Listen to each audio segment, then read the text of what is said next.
Immigration process చెప్పమని అడిగారు. So మనం ఏ కంట్రీ నుంచైనా ఇంకో కంట్రీకి వెళ్తుంటే పక్కా ఇమిగ్రేషన్ అనేది ఫేస్ చేయాల్సి ఉంటుంది. కానీ మనం ఇండియన్ సిటిజన్స్ కాబట్టి ఇండియాకి వచ్చేటప్పుడు మనకి ఇమిగ్రేషన్ ఉండదు.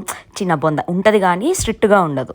ఇండియన్ పాస్పోర్ట్ క్యారీ చేస్తాం, హోమ్ కంట్రీలోకి వస్తున్నాం కాబట్టి ఎందుకు వస్తున్నావు మా కంట్రీలోకి, నీకు ఇక్కడ ఏం పని, ఇట్లాంటి క్వశ్చన్స్ అడగకుండా జస్ట్ స్టాంప్ వేసి పంపించేస్తారు. కానీ కస్టమ్స్ ఉంటుంది, అంటే అబ్రాడ్ నుంచి వచ్చే వాళ్ళు ఊరికే రారు కదా, గోల్డ్ అని ఐఫోన్లని ఇలా తీసుకొస్తారు. సో బట్టలు చెప్పులు ఇలాంటివి తెస్తే పర్లేదు, కానీ gold electronics like iPhones laptops ఇవి తెస్తే మాత్రం ప్రాబ్లమ్ అవుతుంది. Anything worth more than 50,000 rupees తీసుకొస్తే దాని మీద ఇంపోర్ట్ ట్యాక్స్ కట్టాల్సి ఉంటుంది. కానీ మన పర్సనల్ ఐటమ్స్, మన పర్సనల్ ల్యాప్టాప్, వర్క్ ల్యాప్టాప్ లాంటివి తెచ్చుకోవచ్చు. కానీ మనం తీసుకొస్తామని ఇక్కడ కూడా అందరికీ తెలుసు కస్టమ్స్ లో వాళ్ళకి. సో జస్ట్ 1-2 తీసుకురావడం సేఫ్, అంతకన్నా ఎక్కువ తీసుకురాకూడదు. బంగారం అయితే 24 క్యారెట్ గోల్డ్ అస్సలు తీసుకురావద్దు. ఇవన్నీ దొరకకపోతే పర్లేదు, దొరికామో డబ్బులు బాధేస్తారు. ఆల్కహాల్ కి కూడా లిమిట్ ఉంటుంది, లిమిట్ లో తెచ్చుకోవచ్చు. India to US immigration next video.